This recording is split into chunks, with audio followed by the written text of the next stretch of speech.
Madaling araw kahapon, June 15, pumasok ang 4 na lalaki sa isang condominium unit sa Rojas Boulevard sa Parañaque. Maya-maya, 6 na silang lumabas mula sa isang kwarto. Ang isa, nakunang may isinukbit sa kanyang bewang. Sumakay sila sa elevator at umalis sa gusali.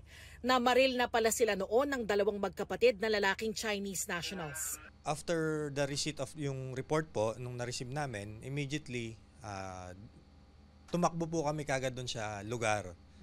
So, nag-coordinate kami doon sa security guard na nandun sa baba hanggang ginaid nila kami papunta doon sa room kung saan yung sinasabi na nagkaroon ng shooting incident.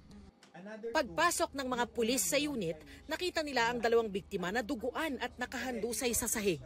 May tama po sila ng bala sa bandang baba ng lower part ng body nila. Isinugod sila sa ospital at stable na raw ang kanilang lagay. Sa tulong ng CCTV at intelligence information, nalaman ng Parañaque Police na 10 ang mga suspect, 2 Pilipino, 8 Chinese nationals. Meron po kami na-receive na report na yung isa sa mga suspects, actually 2 dun sa mga suspects, dun sa shooting incident, is nandoon nakatira sa kabilang tower lang. Matapos yun, sunod-sunod na ang nangyaring pagdakip sa ibang suspects. Isang Pilipinong tumatayong bodyguard daw ng grupo ang inaresto sa kanyang bahay sa Parañaque. Nung nakuha na huli na namin tong Pilipino, dito lang din po sa area ng Parañaque, nung nakuha na po namin siya, and through dun sa mga revelations niya, nagtuloy-tuloy na po yung pagkakahuli nitong iba pang suspects.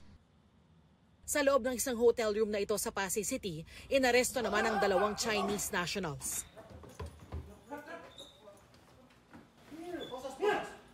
Sa isa namang hotel sa Clark, Pampanga, natunton at naaresto ang isa pang Chinese national. Sa kabuuan, 5 Chinese nationals at 1 Pilipino ang inaresto. Nakuha sa kanilang 2 baril, 2 sasakyan at 3 motorsiklo. Lumalabas sa investigasyon na may utang ang 2 biktima sa isang grupo ng Chinese nationals na nagpapautang sa casino players. Based on our initial inquiry and investigation,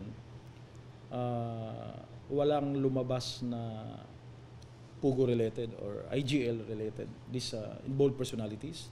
And they were employees or casino sila nagtrabaho. And they have their own junket. Ang arestadong Pilipino, dati na raw nahuli dahil sa carnapping at robbery. Ang isa naman sa mga Chinese nationals ay may kaso ng coercion. 4 pa ang pinaghaharap na motoridad kasama ang umano'y big boss ng grupo na Chinese national din. Nasa loob lang daw sila ng sasakyan kaya hindi nakunan ng CCTV. Patuloy na hinahanap ang iba pang suspect. Tumangging magbigay ng pahayag ang mga suspect. Iniimbestigahan na ng Presidential Anti-Organized Crime Commission o PAOC ang insidente para malaman kung may kinalaman sa mga illegal na pogo ang mga suspect. Para sa GMA Integrated News, Darlene Kai, nakatutok, 24 oras. Pagpasok sa elevator, makikita mo yan. Mga kapuso, patuloy na tumutok sa mga balita. Mag-subscribe sa GMA Integrated News sa YouTube. Sa mga kapuso abroad, samahan niyo kami sa GMA Pinoy TV at www.gmanews.tv.